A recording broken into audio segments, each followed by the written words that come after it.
We're nearly at Burscough, which is really close to the Rufford Arm and therefore the Ribble Link. We went past this pillbox, which is left over from the war. England was very worried that the canals were going to be bombed by the Germans, so they defended them. What a lovely spot to sit and watch the Lancashire countryside. Jolly nice and easy swing bridge there. You press the button and it just works. Love that. A Canal and River Trust guy's just turned up, and I think he'll probably close the bridge behind me and then give me back my key. These are gorgeous. One's called Spencer's Bridge, one's called Boatman's Cottage. Beautiful. It's an exciting looking bird box. Maybe for a hawk or a kite or a something. It's massive.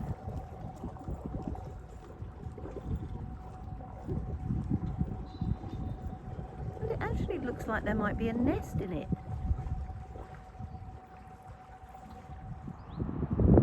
Love that. I wonder if it used to be a stable for your boat horse. See that bridge up there to the right? Well, that is the start of the Rufford Arm.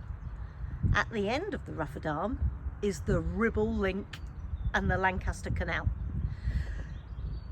I'm not booked onto the Ribble Link until the end of April, so I'm going to go carry on past it this time and go to Burscough and go and see what that's like.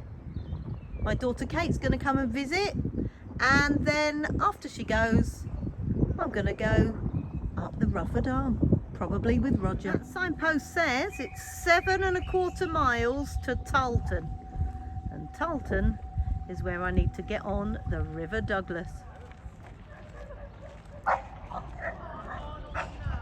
It's been 3 minutes of Fig arriving on the boat and she's already fallen in the canal. What are you like, very small pup? For some bizarre reason, the very large dog likes the very small dog bed. What are you like? Charlie, on the other hand, is a little nonplussed. Fig is helping to make the bed. God, no. Figlet, stop. Just stop. Okay, good. Yeah. Goodness me, this might take a while. Fig is an 8-month-old, adorable bundle of fluff that is a Bernese mountain dog collie cross. She is only part grown and she's enormous.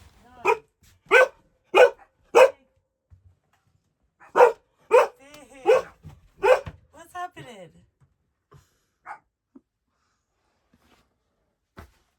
No, don't paw Charlie. Oi! Are you doing it on purpose now?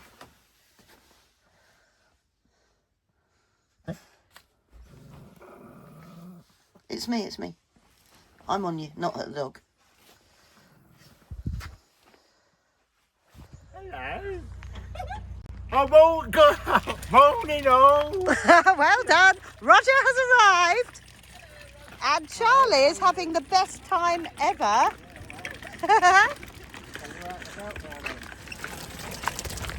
Baby Joe. Roger and I. Hello. My haircut. Roger's had a haircut, so now he looks very handsome indeed. And here we have Lancashire sauce. We're out for lunch in the Hot Vine pub. And we're in the part of the pub that's called the Piano Bar. So I'm eating fish pie with the most outrageous onion rings ever. And Roger's just got a tiny bit of steak pie left. He's kind of inhaled it.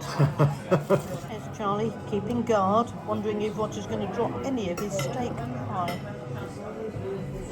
All right, little dog. Good girl. Oh. If you look that way, Charlie, Roger's got you some steak pie. You have to use your other hand, Rog.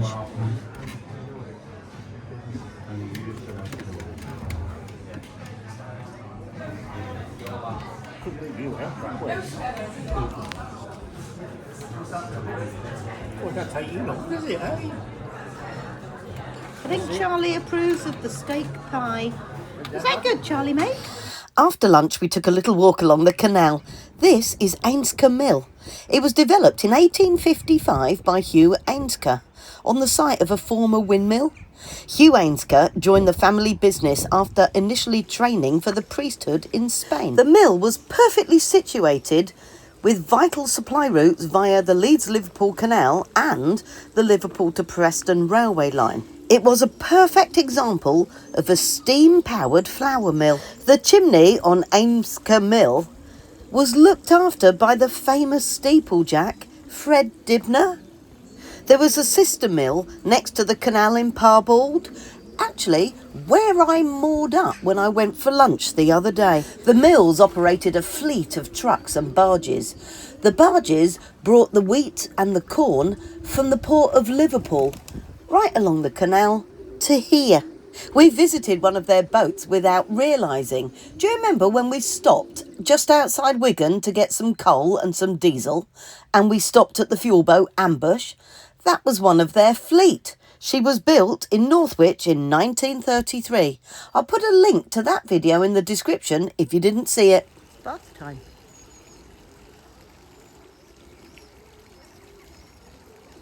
All overseen by the duck lifeguard. Beginning to nest build.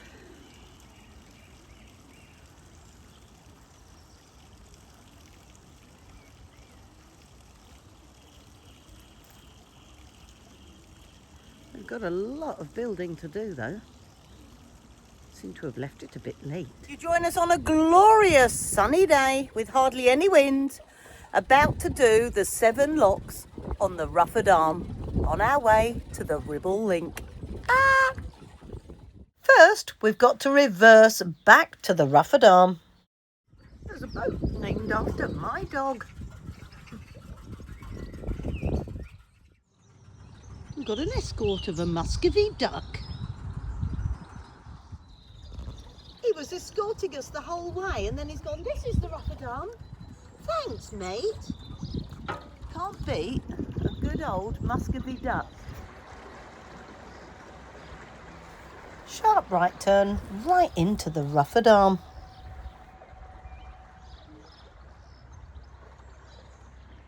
I can do this two-handed because Roger is filming. What a start. 1816, lovely.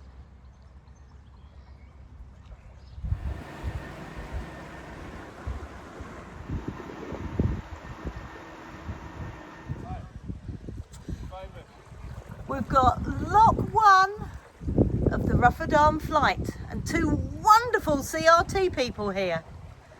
I'll get you their names in a minute.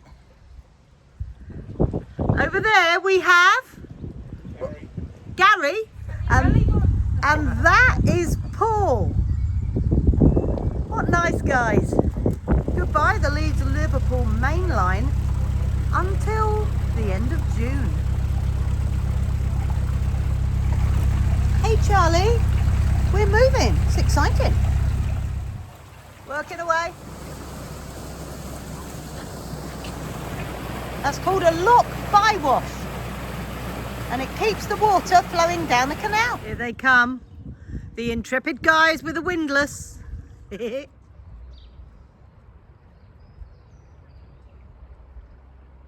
waiting for Gary and Roger to get the lock ready. And then off we go again. Lock number 3. Finished until 10 years later or something, you know. Yeah. So Gary has just told me we're in lock 3, but lock 1 where we started was the first canal lock on the system. 1760 it was built and we're still using the jolly thing. Amazing. Going into lock number 4. Beautiful. Huh? Man happy in his work. Right, I better have a little go at that then.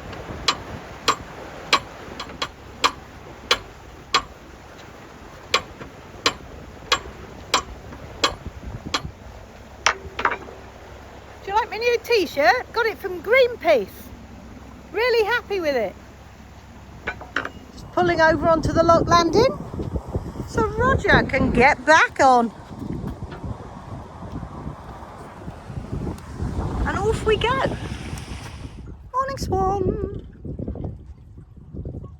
Morning, other Swan.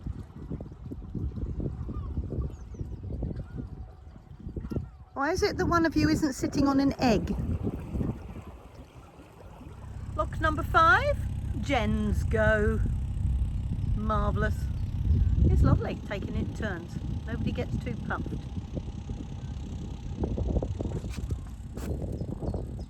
So the Rufford Arm. Liking it so far. Liking it lots. That's lock 6. We've got one more lock to do, but we're going to probably more without going through it. Moral of the story is, don't film backwards when you're going forwards. Right, now that we have finished careering about the canal, ooh, they look like they've hatched today.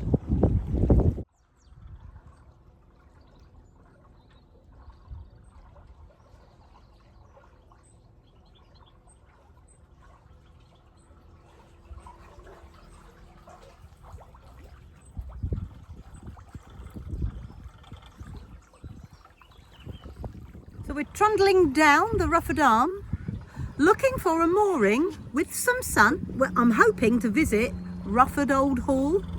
It's a National Trust property. Charlie's allowed in the gardens, but she won't be allowed in the hall. But it might be worth a little look round. I don't know anything about the history of Rufford Old Hall, so it's worth a little go. This bridge has got bricks underneath it. It's just the steel holding it up.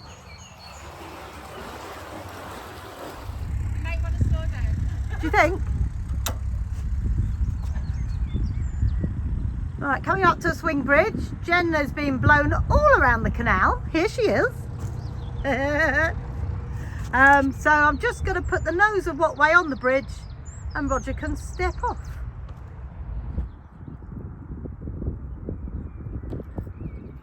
What a gazelle. We're off to Rufford Old Hall. How lovely. Chickens are having a really good day. Kim, Dave, Roger and myself, we're visiting Rufford Old Hall. So this is the driveway, which is really rather beautiful. They've got grounds and they've got a beautiful old house, and it is currently looked after by the National Trust. This part of the Rufford Old Hall is the original, and it was built in 1530 to 1535. See the two doors? They used to lead to a wing. It's thought the family wing was taken down in the early 1700s, but no one really knows why. The brick wing is a later addition. It was built in 1662. Good Lord. Rest upon this side a bit, Lord.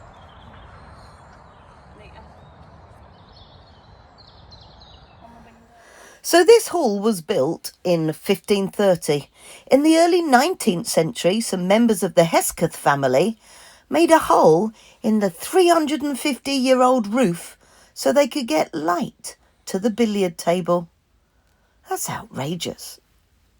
So we enter via the coach house.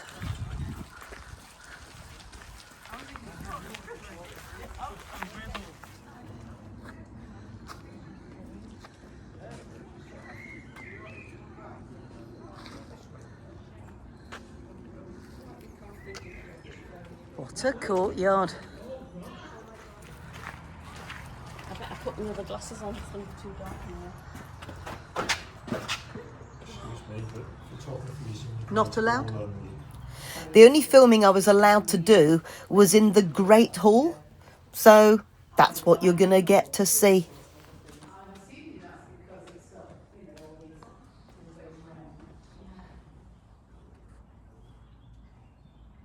Quite impressive. You can imagine, can't you, sitting on this big table.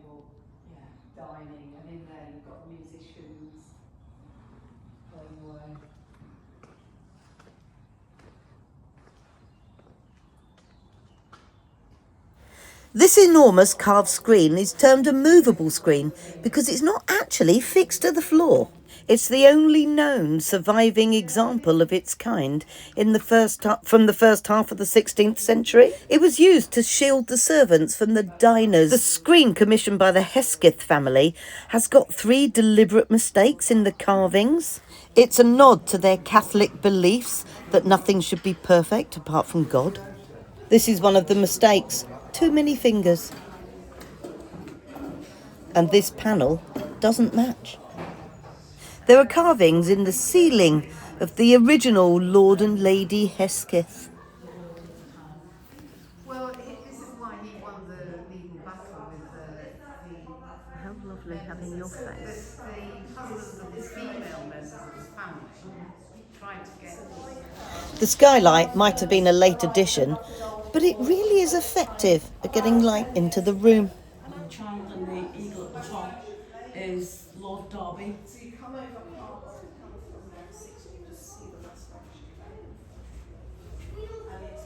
And this is older than the house because it came out of the chapel. These carved beams here are older than any other piece of wood in the whole of this house, so before 1530. It's thought that they came from the original building on this plot of land. There are 2 sisters that used to live in that building. One of the sisters lived here and has 2 of these pillars. The other sister lives in Cheshire and she also has 2 of these pillars. I think it's their way of remembering their childhood home. You know the saying, eavesdropping? There's a hole up there. That would be where the steward would be, watching the people come through the door, which used to be there. And he would be in the eaves, eavesdropping on their conversations to report back to the Lord. Love stuff like that.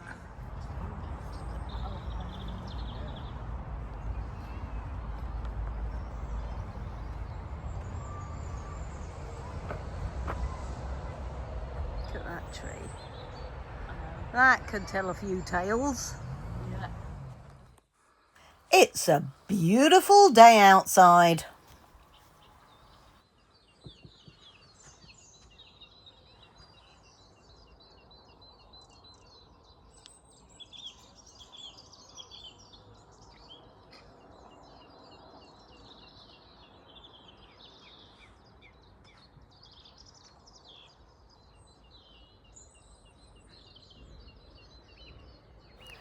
We're going to take a cruise today, almost to Tarlton, which is where we need to get on the Ribble Link in the next few days. Lock 7 of the Rufford Arm. Just on the other side of it, it's 2 marinas. That's called Fettler's Wharf, and that's called St Mary's. St Mary's has an excellent cafe. Fettler's also has a cafe, and some people prefer it. Intrepid Roger navigating what way beautifully through a swing bridge. It's nice to watch my boat move sometimes.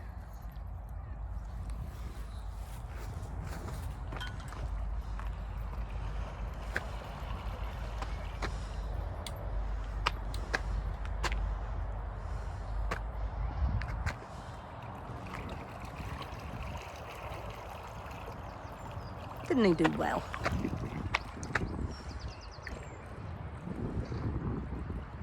Excellent. Thanks, Rog.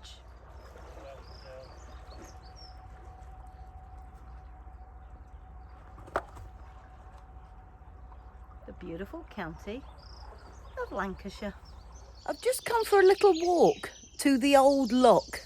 It's no longer a lock because I've been told that the last time somebody was here they saw terrapins. I've been sitting, Charlie's keeping an eye out, and no terrapins. But look at that for a beautiful narrowboat morning. Birds are really noisy.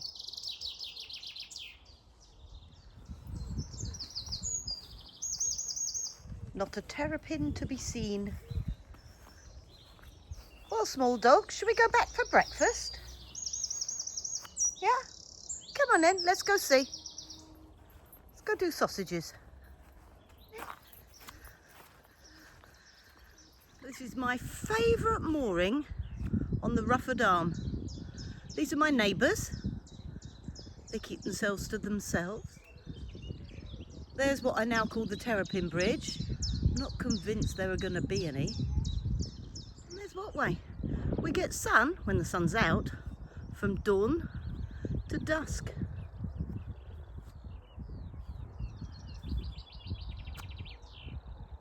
Good spot. Later that day we took a little walk up to Tarlton Lock. If they get the Ribble Link fixed at the other end, Wattway is going to be coming through here on Saturday. It's very exciting. This end, it's all locked up because they tell you when you can go through. It's all something to do with the tides. So it's got a double lock gate to keep the tide back if it's a very big one.